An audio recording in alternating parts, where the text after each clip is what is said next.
ایک شخص فوت ہوا، حضور نبی کریم صلی اللہ علیہ وسلم نے ارشاد فرمایا کہ جو شخص فوت شدہ کا جنازہ پڑھیں اور ان کی تعداد 100، اللہ پاک اس کی بخشش اور مغفرت فرمائے۔ لیکن کس کا جنازہ؟ بندہ مومن کا۔ کلمہ پہلے بنیادی شرط ہے، ایمان شرط ہے، اور اس کے بعد آپ دیکھتے چلے جائیں۔ پھر حضور علیہ الصلوۃ والسلام نے ارشاد فرمایا کہ جس شخص کے جنازہ میں 40 افراد شریک ہو جائیں، اللہ پاک اس کی بخشش اور مغفرت۔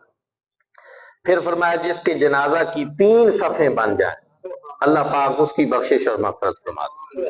اب کوئی یہ نہیں کہہ سکتا کہ ان حدیث میں اختلاف ہے، نہیں۔ جب 100 پہ کرم ہوا، حضور علیہ الصلوۃ والسلام نے 100 کی تعداد بتا دی۔ جب 40 پہ کرم ہوا، وہ 40 کی تعداد بیان کر۔ اور جب 3 صفیں، اب 3 صفیں جو ہیں کم سے کم 7 افراد ہوں تو 3 صفیں بنائی جا سکتی، کم سے کم 7 افراد پہ 3 صفیں بنائی جا سکتی ہیں۔ اور تاریخ اسلامی میں کئی جنازے ایسے گزرے ہیں جن پہ کم سے کم 7 لوگوں نے بھی جنازہ پڑھا۔ تو بہرحال کم سے کم 7 افراد پہ بھی۔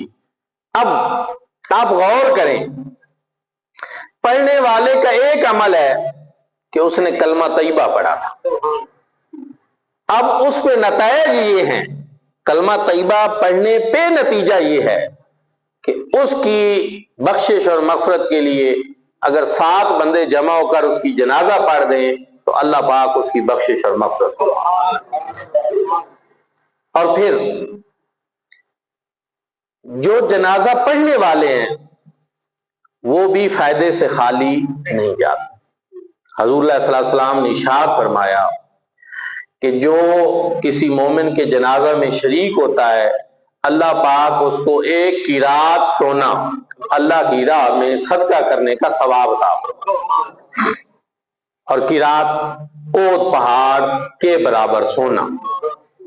سبحان اللہ۔ ہم تو سارے لوگ ہی جمع ہو جائیں جو اس مسجد کے نمازی ہیں، تو کیا سارے لوگ احد پہاڑ اتنا سونا جمع کر سکتے ہیں؟ نہیں کر سکتے۔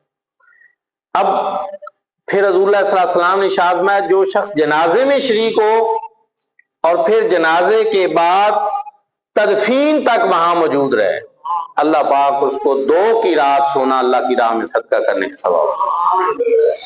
دوہرا فائدہ ہو گیا جی، فوت شدہ کا بھی فائدہ، اس کی بخشش اور مغفرت ہو رہی ہے، ساتھ جو جنازہ پڑھ رہے ہیں ان کے لیے نہیں کہ یار پھٹیک ہی بنی ہے، ڈیزل پیٹرول خرچ کیا ہے، بائک پہ گئے، کار پہ گئے، یا پیدل چل کے گئے جی، اپنی دکان تھوڑی دیر بند کی ہے، کوئی کام چھوڑا ہے، ہم گئے جنازہ پڑھنے، اس کو تو فائدہ پہنچ گیا جی، اس کی بخشش اور مغفرت ہو گئی، ہمیں کیا ملا؟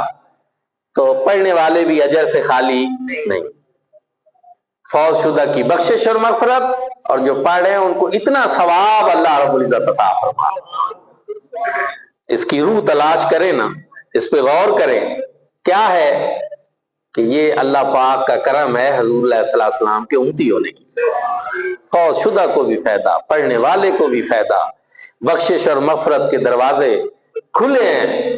کوئی اگر ایسا ہے کہ جیسے نابالغ بچہ ہوتا ہے، اس کے تو گناہ ہی نہیں ہوتے، تو اس کے لیے دعا بھی ہم گناہوں سے بخشش کی نہیں کرتے، بلکہ اس کے لیے دعا کیا کی جاتی ہے کہ اللہ اس کو اپنے والدین کے لیے پہلے جانے والا بنا دے، اللہم اجعلہ لنا فارۃ واجعلہ لنا اجرا وذخرا، اور اس کو ذخیرہ کرنے والا بنا، اس کو اجر والا بنا، شافعا ومشفعا، اور شفاعت کرنے والا بنا۔ مطلب یہ ہے کہ کوئی نیک روح اگر ہے، جب اس کا جنازہ پڑھا جائے گا تو اگر فوت شدہ بخشا ہوا پہلے ہی ہے تو اللہ پاک اس کے درجات اور بلند فرمائے۔ پڑھنے والوں کے لیے بھی یہی ہے کہ ان کو بھی اجر و ثواب سے نوازا جا رہا ہے، لیکن سارے یہ کرم کے سلسلے یہ حضور نبی کریم صلی اللہ علیہ وآلہ وسلم کی غلامی کی وجہ سے۔